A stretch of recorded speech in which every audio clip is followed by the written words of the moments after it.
Assalamualaikum warahmatullahi wabarakatuh. Alhamdulillahirabbil alamin. Pada kesempatan ini kami ingin bertausiah kembali dengan mengambil tema banyak berdusta.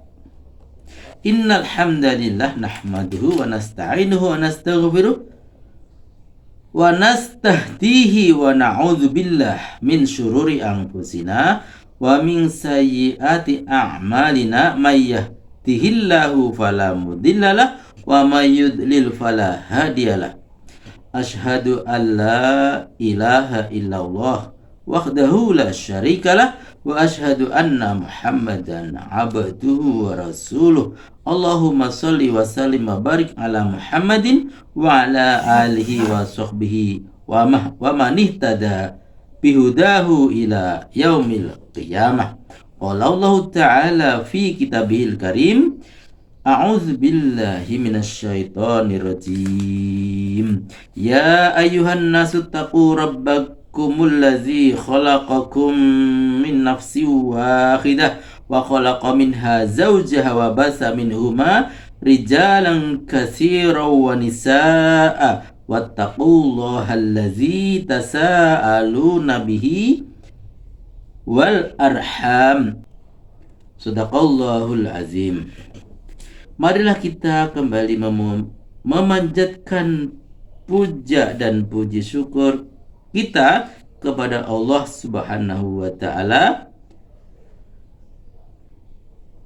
yang selalu memberikan karunia-Nya kepada kita. Kita selalu membutuhkan karunia Allah dan Allah selalu memberikannya, maka kita harus selalu bersyukur. Di nikmat yang terbesar yang wajib kita syukuri adalah nikmat Islam dan iman. Rasulullah Shallallahu Alaihi Wasallam mengabarkan kepada kita bahwa Islam dan iman merupakan modal utama seseorang untuk masuk surga. Dalam hadis sahih riwayat Imam Muslim, Nabi Muhammad Shallallahu Alaihi Wasallam bersabda, innahu la yadkhulul jannata illa nafsum muslimah. Sesungguhnya tidak akan masuk surga kecuali jiwa yang muslim. Hadis riwayat Bukhari dan Muslim. Sahabatku semuanya dimanapun berada yang sama-sama dirahmati Allah Subhanahu wa ta'ala. Allah Subhanahu wa ta'ala dan Rasulullah Sallallahu Alaihi Wasallam sudah memberikan peringatan kepada manusia agar tidak melakukan perbuatan dusta. Sebagaimana firman Allah, fataj'al la'natallahi 'alal kadzibin. Kita minta supaya laknat Allah ditimpakan kepada orang-orang yang dusta. Kutilal kharasun, terkutuklah orang-orang yang banyak berdusta. Az-Zariyat ayat 10. Innallaha la yahdi man huwa musrifun kazzab. Sesungguhnya Allah tidak menunjuki orang-orang yang melampaui batas lagi pendusta. Al-Quran surat Ghafir ayat 28. Dari ayat di atas pastilah cukup buat kita untuk berintrospeksi diri. Jika kita pernah atau masih melakukan hal yang dusta kepada orang lain, bagaimana kita tidak berintrospeksi diri karena ancaman Allah kepada pendusta? Itulah pasti akan terjadi berbeda dengan angan-angan setan. Setan hanya memberikan janji-janji yang tidak akan ditepati, namun janji Allah itu pasti. Rasulullah Shallallahu Alaihi Wasallam bersabda, inna sadqa yahdi ilal bari wa innal bari yahdi ilal jannah wa innar rajula la yasduqu hatta yakuna siddiqan wa innal kadhiba yahdi ilal fujur wa innal fujura yahdi ilan nar wa innar rajula la yakzibu hatta yuktaba indallahi kazzaba. Sesungguhnya kejujuran akan membimbing pada kebaikan, dan kebaikan itu akan membimbing ke surga. Sesungguhnya jika seseorang yang senantiasa berlaku jujur hingga ia akan dicatat sebagai orang yang jujur. Dan sesungguhnya kedustaan itu akan mengantarkan pada kejahatan, dan sesungguhnya kejahatan itu akan menggiring ke neraka. Dan sesungguhnya jika seseorang yang selalu berdusta sehingga akan dicatat baginya sebagai seorang pendusta. Ketika seorang melakukan kejujuran, maka dengan kejujuran tersebut akan menuntunnya ke dalam perbuatan yang baik. Otomatis ketika sering melakukan kebaikan dan selalu menjauhi larangan Allah dan Rasul-Nya, maka dia akan digolongkan sebagai penduduk jannah. Begitu juga sebaliknya, ketika seorang suka berbuat kedustaan, maka amalan tersebut akan membimbingnya kepada kejahatan. Ketika sudah terbiasa berdusta, maka kejahatan pun banyak dia lakukan sehingga amalan kejahatan tersebut membawa dia masuk ke dalam neraka. Juga orang yang suka berdusta adalah termasuk salah satu ciri orang munafik, sebagaimana sabda Nabi, ayatul munafikin salasun, idza haddasa kadzdzaba wa idza wa'ada akhlafa wa idza tumina khonna. Tanda-tanda munafik ada 3. Jika berbicara dusta, jika berjanji mengingkari, dan jika diberi amanat dia khianat.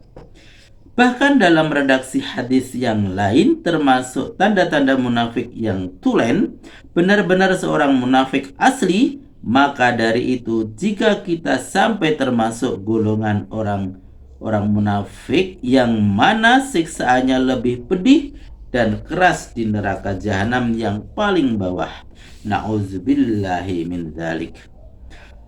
Sahabatku semuanya dimanapun berada yang sama-sama dirahmati Allah, seorang mukmin yang sejati tidak akan pernah melakukan perbuatan dusta, karena tabiat seorang mukmin adalah tidak dusta apalagi khianat. 2 sifat tersebut bukanlah sifat orang mukmin, sebagaimana sabda Nabi sallallahu alaihi wasallam, yudba'ul mu'min 'alal khilali kulliha illal khiyanata wal kadhiba. Orang mukmin dibentuk dengan semua watak tabiat kecuali khianat dan dusta. Sahabatku semuanya dimanapun berada yang sama-sama dirahmati Allah. Adapun ancaman atau ganjaran bagi pendusta sangatlah banyak. Banyak dalil-dalil yang menerangkannya. Rasulullah pernah bermimpi melihat siksa orang yang suka berdusta. Dalam mimpi beliau bercerita, tetapi aku tadi malam bermimpi, yaitu ada 2 orang laki-laki yang mendatangiku, kemudian keduanya memegang tanganku lalu membawaku ke negeri yang disucikan atau muqaddasah. Ternyata di sana ada seorang laki-laki yang sedang berdiri dan yang satunya lagi duduk, yang di tangannya memegang sebatang besi yang ujungnya bengkok atau biasanya untuk menggantung sesuatu.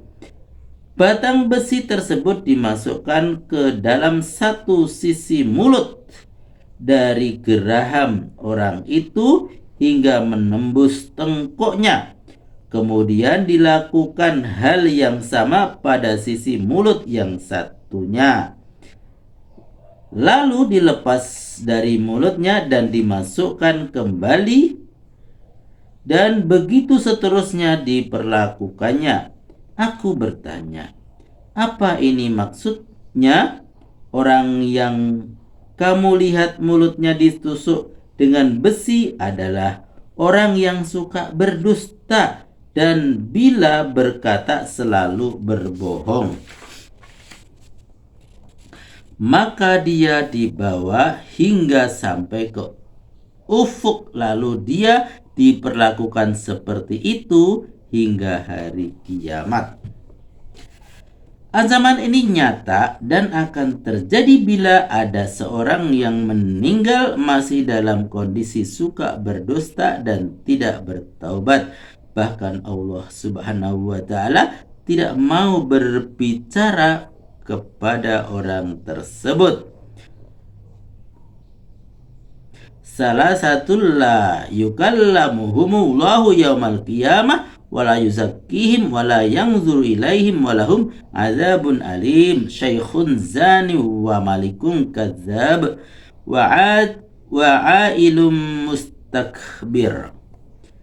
Ada 3 orang yang mana Allah tidak mengajak mereka berbicara pada hari kiamat dan tidak mensucikan mereka dan tidak melihat kepada mereka, dan mereka mendapatkan siksa yang pedih, yaitu orang tua yang pezina, pemimpin yang pendusta, dan orang miskin yang sombong. Namun yang lebih besar dosanya dari itu adalah sumpah palsu, sebagaimana Allah memberitahukan tentang sifat orang-orang munafik dalam firman-Nya, wa yakhlifuna 'alal kadzibi wa hum ya'lamun. Dan mereka bersumpah untuk menguatkan kebohongan sedang mereka mengetahui.